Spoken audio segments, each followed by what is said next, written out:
get more perspective on China's landmark decision to end its one-child policy. Joining me in the studio is Haiyan Wang. She's a managing partner at the China-India Institute here in Washington, D.C. Also joining us from Beijing is a frequent guest, Victor Gao. He's a current affairs commentator. Victor, Haiyan, welcome to you both.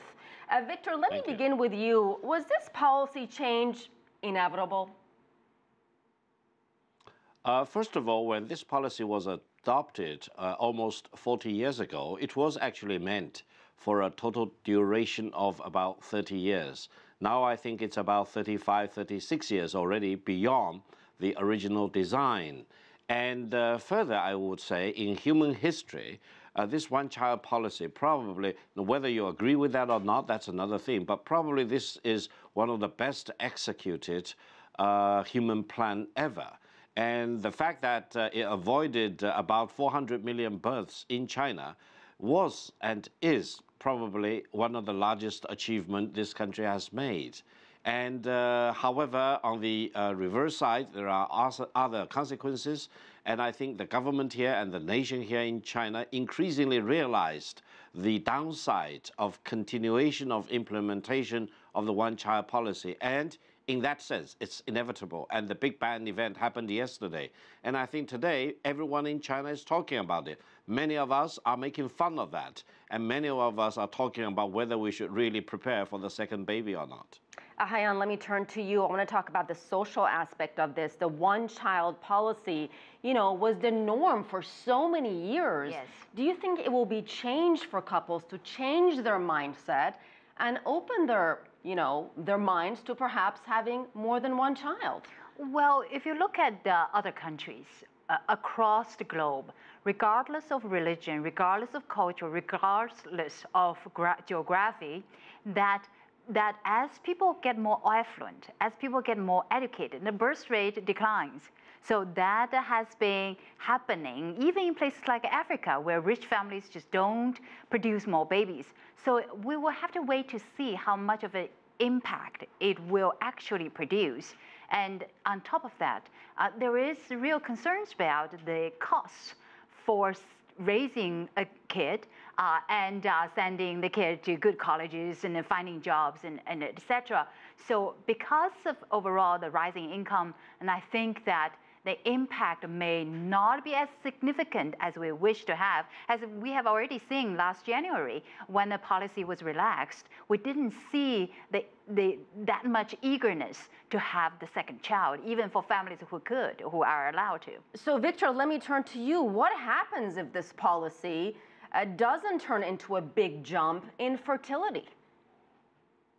I'm actually more optimistic about this sudden change, a major shift in the family planning policy. First of all, having one child in the Chinese tradition is way extraordinary, and it's a little bit too artificial. Most of the families in China still prefer to have a second child. However, they were not allowed by the government policy. And the policy actually has a larger good to achieve to start with. And I think the fact that China is now the second largest economy is very much partially due to the fact that the one-child policy has been in place for about 40 years or so. On the other hand, I think lifting the ban is one thing by the government. How to really incentivize families to have the second child, that is an art as well as a science. I would say the government need to be very much hands-on in making it easier in all respects for couples to have the second child.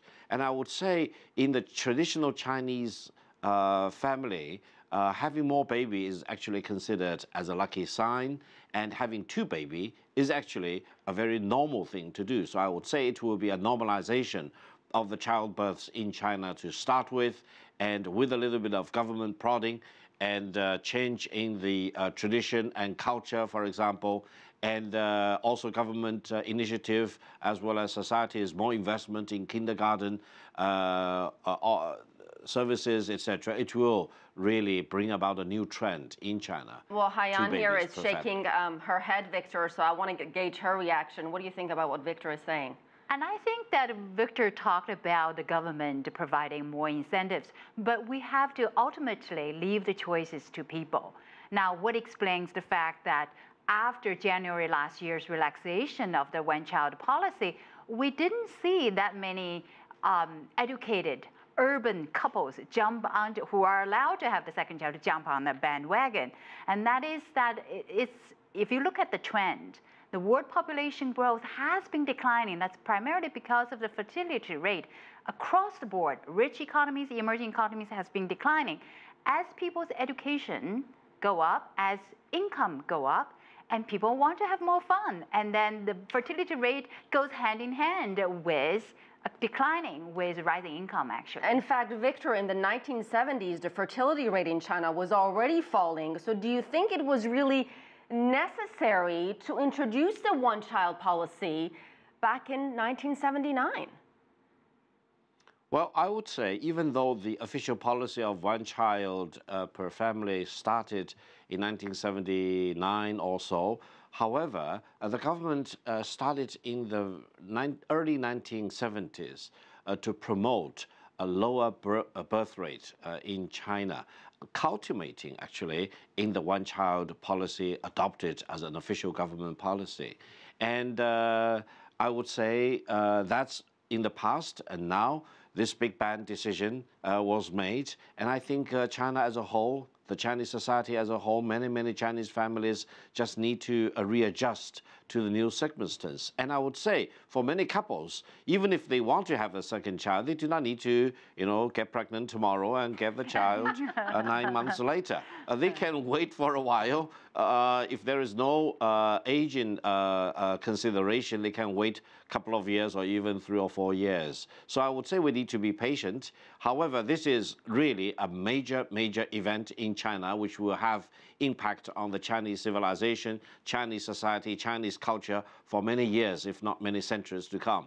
Haiyan, do you agree that this is a very landmark decision? I do agree on that front. I think this is a very wise decision, socially and human rights-wise, and also it is a very wise decision economically. And in the immediate term, it would definitely boost consumption, because when people don't have to worry about not having enough kids to take care of them, then they consume more, they spend more, and boost to all the children-related education and etc. Because the kids would not become a workforce until some 20 years later.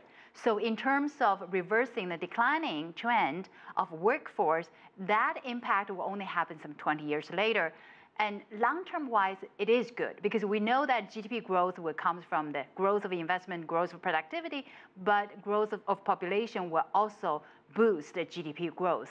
And I also think that long-term wise, it will reduce the welfare burden as well, because an aging society just needs more support from the central government. That put enormous pressure on enhancing the public debt, and China's debt level is already pretty high. So a lot of these positive political, economic impact will occur some 20 years down the line. But right now, everybody welcomes that decision. We just need to see how many jumps on the wagon of producing babies. All right, we'll leave it at that. Thank you so much.